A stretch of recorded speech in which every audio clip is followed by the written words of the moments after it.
Hello and welcome to Lofty Pursuits and Public Displays of Confection in Tallahassee, Florida.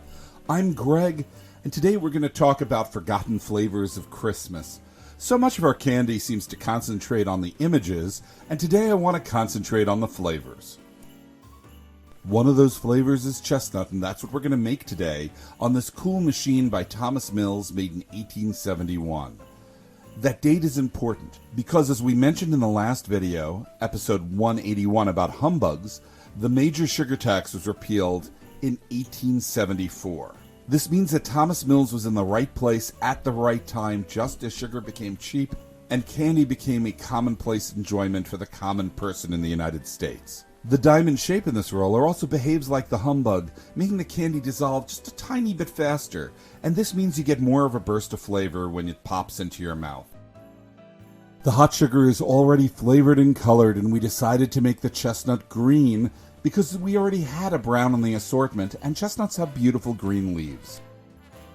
The flavors in our Forgotten Flavor of Christmas assortment are forgotten for more than one reason. One of the reasons is semantics. We've all heard that sugar plums dance in children's heads.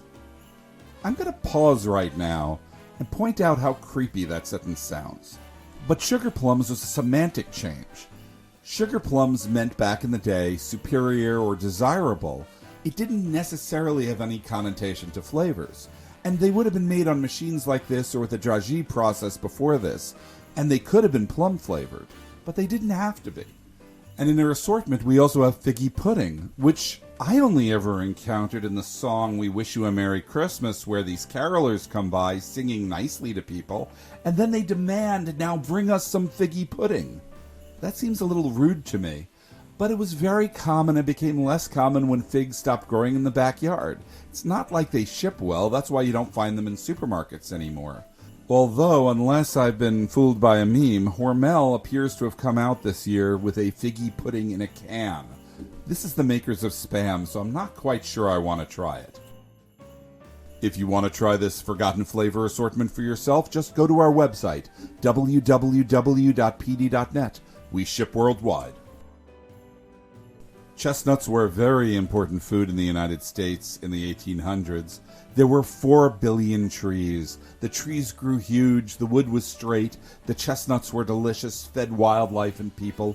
In 1904, a foreign chestnut was introduced to the United States, one from Japan, and this tree had a disease that the Japanese trees were resistant to, but the American ones weren't.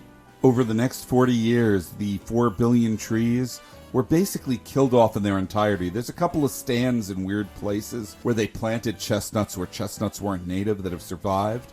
But for all intents and purposes, the American chestnut is now extinct. But chestnuts are preserved in song. And if you ever actually see chestnuts roasting on an open fire that you can see in New York City around the holidays, those chestnuts are most likely Chinese chestnuts, and definitely not American ones. The chestnut flavor is wonderful, and you can experience it for yourself in the Forgotten Flavors of Christmas assortment. Now all we have to do is drop the drops and show you why they're called drops.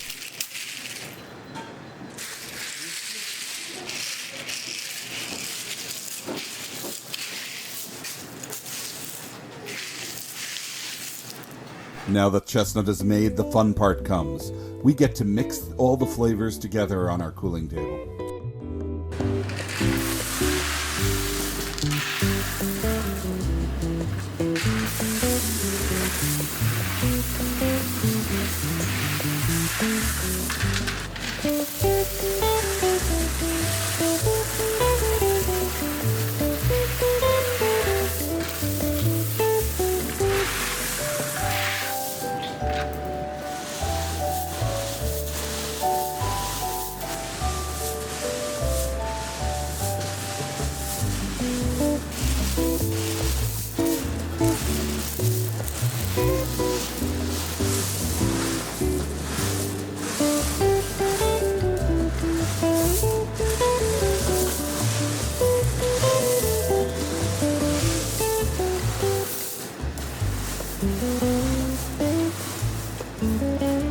you'd like to try this and our other candies for yourself, just go to our website, www.pd.net, and while you're there, sign up for our email list to get the latest and greatest on our flavors and new things coming out. Please subscribe to us here on YouTube and ring the alerts bell. You can also follow us on Facebook and Instagram or listen to our weekly podcast. Thank you for watching our videos. We appreciate it.